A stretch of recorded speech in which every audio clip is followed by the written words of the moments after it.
আম্মুকে বলছি মরে গেলে দাবি রেখো না। পুলিশের উপরে যে আমাদের অনেক রাগ।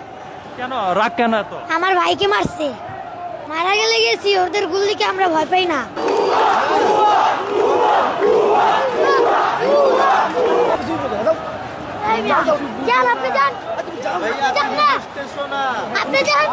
তুমি এখানে কেন আসছো? আমি এখানে আসছি আন্দোলন করতে। আন্দোলন করতে তুমি পারো? জি পারি। তখন দেখলাম পুলিশের দিকে তুমি তেড়ে যাচ্ছ কেন? জি পুলিশের উপরে যে আমাদের অনেক রাগ। কেন রাগ কেন এত? আমার ভাইকে মারছে। তোমার ভাইকে মারছে? জি। এখন তুমি যদি মারা যাও এখানে আন্দোলনে এসে? মারা গেলে গেছি, ওদের গুলিকে আমরা ভয় পাই না। ওদের গুলি ভয় পাও না? না।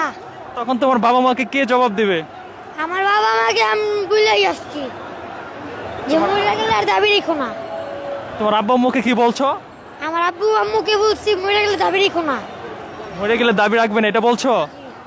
তোমার আব্বু আম্মু জানে তুমি এখানে আসছো? জি। বাসা কোথায় তোমার? বাসা ঘাটার চর। হ্যাঁ ঘাটার চর। এত দূরে এখানে কিভাবে আসলে? এখানে গাড়ি দিয়ে আসছি। তুমি একাই আসছো? জি। এই যে এখানে বড় বড় মানুষ আন্দোলন করছে, গুলি করছে পুলিশে, এর আগে তো খবরে দেখছো না? দেখছি। আমার ভাইও তো গুলি খেয়ে মরছে। ভাই গুলি খেয়ে মরছে? জি। এখন এই যে তুমি এখানে যে আসছো, তোমার আব্বু আম্মু চিন্তা করতেছে না? না, আমার আব্বু আম্মুকে বলে আসছি। বলে আসছো? জি। এখন এখানে আন্দোলন করতে এসে তোমার যদি কিছু হয়ে যায়? হইছে। তখন তোমার বাবা মাও তো কান্নাকাটি করবে। করছে। আমার ভাইয়ের প্রতিশোধ আমি আগে নিব।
আমার ভাইয়ের রক্ত লাল